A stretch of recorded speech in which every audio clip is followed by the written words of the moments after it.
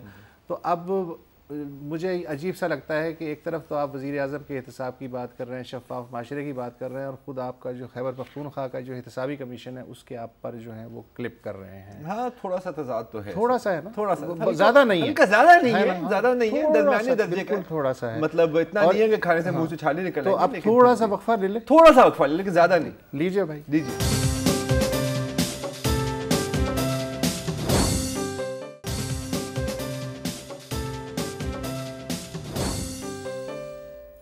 Welcome back.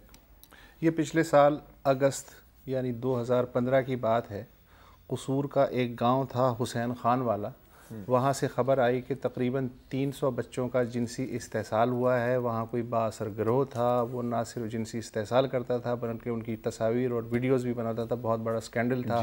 حکومت پنجاب نے ایک مشترکہ تحقیقاتی کمیٹی بھی بنائی، گرفتاریاں بھی ہوئیں، مقدمات بھی قائم ہوئے، لیکن رفتہ رفتہ ظاہر ہے کہ خبروں کے دباؤ کی وجہ سے ہمارے ذہن سے اور آپ کے ذہن سے بھی محو ہوتا چلا گیا ہوگا۔ اس میں ایک میں آپ کو بتا دوں کہ 2 ملزموں کو سزا ہوئی ہے، عمر قید اور 3 لاکھ روپے جرمانہ۔ لیکن اچھا یہ بھی صرف اس وقت بائی دی وے جو باقی جو وکٹمز تھے ان پر بہت دباؤ تھا، 1 یا 2 لڑکے تھے جو ڈٹے رہے، انہوں نے کہا کہ نہیں، ویسے تو بظاہر 14-15 ملزموں کے نام شروع میں آئے تھے، ٹھیک ہے۔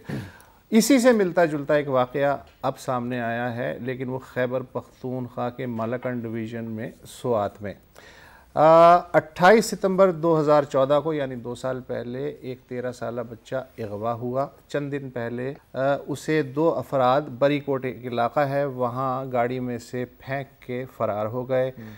پولیس کے پاس وہ پہنچا اور پولیس کو اس نے اپنی داستان سنائی، گیم گریپ کے بارے میں بتایا، یہ بھی بتایا کہ اور بھی بچے اس گروہ کے پاس ہیں، اور یہ بھی بتایا کہ پولیس والے بھی باقاعدگی سے آتے تھے اور ان بچوں کے ساتھ زیادتی کرتے تھے۔ اس دوران ایک شخص شیری زادہ صحافیوں کے پاس پہنچا، اس نے اس گروہ کی کھینچی ہوئی سینکڑوں تصاویر اور ویڈیو صحافیوں کے حوالے کی۔ صحافیوں نے یہ پولیس کو دے دی، پولیس نے ایک انویسٹیگیشن ٹیم تو بنائی لیکن ساتھ میں شیری زادہ کو بھی حراست میں لے لیا جو کمپلیننٹ ہے۔ اور تازہ ترین اطلاع یہ ہے کہ جو سرغنہ بتایا جاتا ہے اس گروہ کا اورنگزیب، اس کو حراست میں لیا گیا ہے، اس کے 2 سہولت کاروں کو حراست میں لیا گیا ہے جو بقول اورنگزیب 9 عمر بچے اس کے لیے اغوا کرتے تھے۔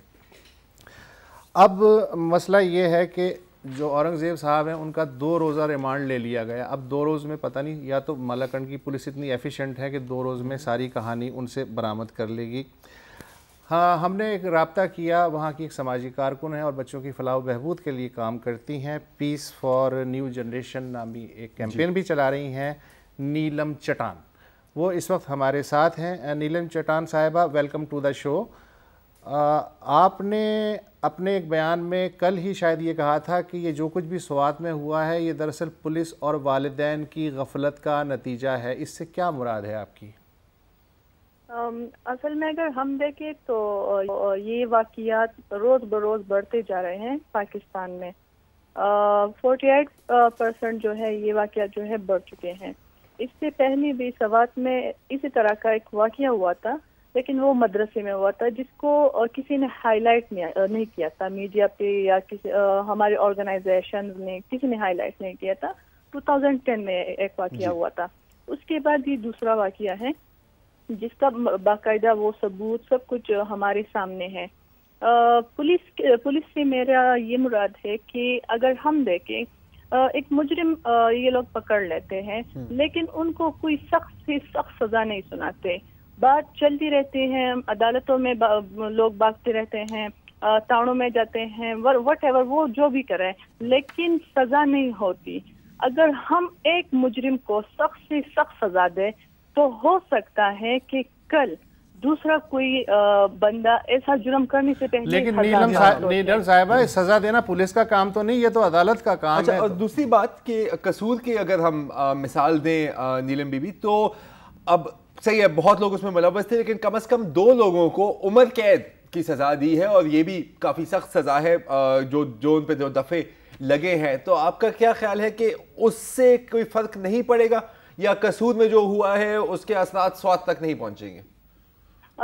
اگر آپ دیکھیں, آپ کی بات سے میں اتفاق رکھتی ہوں کہ سزا دینا عدالت کا کام ہے, لیکن اگر ہم یہاں پہ دیکھیں جس بندے نے ثبوت دیتے, جس بندے نے پولیس والوں کو بتایا تھا کہ یہاں پہ ایسا کوئی غلط کام ہو رہا ہے, اس کے خلاف کیوں مقدمہ درج ہوا ہے؟ یہاں پر بھی ایک بات ہوتی ہے نا کہ اگر ایک بندہ آپ کی مدد کر رہا ہے, آپ اس کے خلاف مقدمہ درج کروا رہے ہیں, شرم کی بات ہے ہمارے لیے. ہمیں چاہیے کہ ہم اس کو سپورٹ کریں اس بات میں, صحیح ہے. اور یہ بات ہے. اور خود اس رپورٹ میں کتنی صداقت ہے کہ خود کچھ پولیس والے بھی اس گینگ کے ساتھ ملے ہوئے تھے اور وہ بھی جنسی استحصال میں مصروف تھے. دیکھیے صاف سی بات ہے, ظاہر سی بات ہے, وہ کہتے ہیں نا دودھ کا دودھ اور پانی کا پانی ہو جائے گا. یہ کلیئر ہے, اور یہ بات سامنے بھی آئی ہے کہ جب اس جگہ پہ چھاپا مارا گیا, پولیس والے پہنچ گئے تو وہاں سے بچے فرار ہو گئے تھے, ان کو بگایا گیا تھا. وہاں سے صرف ایک بچہ ان کے ہاتھ میں آیا, ٹھیک ہے. تو اس سے صاف پتہ چلتا ہے کہ ان کے ساتھ کوئی نہ کوئی ملا ہے, ان کے پیچھے کوئی نہ کوئی بڑا ہاتھ ہے. اگر ایک بندہ آپ کو ثبوت دیتا ہے اور اس کے خلاف مقدمہ درج ہوتا ہے تو اس سے صاف ظاہر ہوتا ہے کہ کوئی نہ کوئی ہے جو اس مجرم کو سپورٹ کر رہا ہے, اس کو بچانے کی کوشش کر رہا ہے. تو اگر ہم دیکھیں ہمارے معاشرے میں, خاص کر ہمارے علاقے میں, پٹھانوں کے معاشرے میں یہ ہوتا ہے, جو بندہ جرم کرتا ہے وہ خود کو گنہگار سمجھتا ہے, کہتے ہیں ہماری بدنامی ہوگی. جس طرح آپ کو پتا ہوگا کہ جن بچوں کے ساتھ زیادتی ہوئی ہے, ان کے والدین یہاں سوات سے جانا چاہ رہے ہیں کہ وہ یہاں سے چلے جائے, کیونکہ وہ کہہ رہے ہیں کہ ہماری بدنامی ہو رہی ہے, صحیح ہے. اور جو گنہگار ہے وہ اس کو کوئی فرق ہی نہیں پڑتا. ہمیں چاہیے کہ ہم یہ بات بھول جائے کہ ہماری بدنامی اور ہمارے ساتھ ظلم ہوا ہے, ہمیں ظلم کے خلاف کھڑے ہونا ہے. یہ ہم سب کو مل کر کچھ کرنا ہے ان لوگوں کے لیے. بھاگنا تو کسی بات سے بھاگنا تو نہیں چاہیے نا کہ ہر بات پہ ہم علاقہ چھوڑ کر چلے جائیں. لیکن ظاہر ہے کہ اس میں معاشرہ کنزرویٹو ہو تو وقت لگے گا کہ لوگ بولڈ ہو کے سامنے آئیں. میں جاننا چاہتا ہوں کہ سیاستدان, جو مقامی سیاستدان ہیں, انہوں نے کوئی انٹرسٹ لیا ہے اس کیس میں؟ پولیس کی آپ نے بات کر لی, عدلیہ کو تو چھوڑ دیں, وہ تو الگ بات ہے.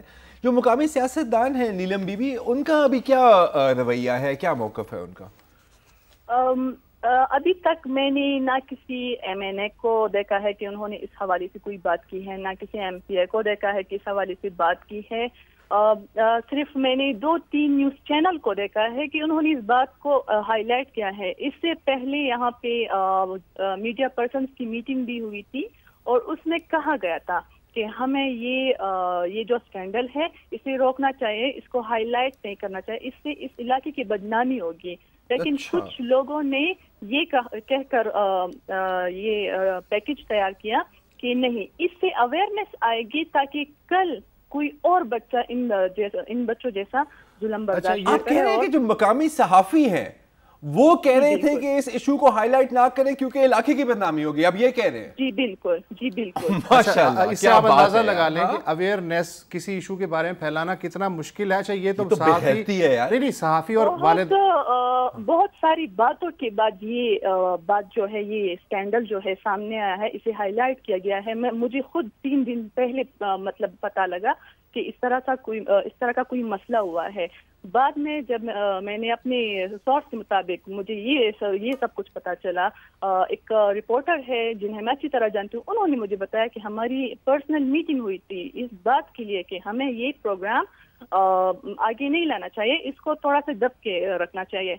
پھر ایک انگلش نیوز پیپر ہے, ڈان نیوز پیپر, اس میں یہ سٹوری چھپی. اس کے بعد ساری نیوز چینل والوں نے اس کو ہائی لائٹ کیا ہے. اچھا اسی سے متعلق ایک خبر یہ ہے کہ جب اتنا اویئرنیس کو پھیلانا مشکل ہے کہ ان کو اتنی مشکلات کا سامنا ہے, ایک طرف یہ ہے, دوسری طرف خود سرکار بھی بعض اوقات رکاوٹ بنتی ہے. خبر ہم ٹی وی چینل جو ہے اس پہ ایک سیریل چل رہی ہے اڈاری, اور یہ اڈاری بھی چائلڈ ابیوز کا جو مسئلہ ہے اسے ہائی لائٹ کرنے کے میں ہے. پیمرا نے انہیں اظہار وجوہ کا نوٹس بھیجا ہے کہ 8 مئی کو جو قسط نشر ہوئی اس میں ایک خالو کا جو کردار ادا کرنے والا ہے اس کو اپنی بھانجی کو ورغلاتے ہوئے دکھایا گیا ہے، اور ایک سوتیلے باپ کو سوتیلی بیٹی کی طرف ایڈوانسمنٹ کرتے دکھایا گیا ہے۔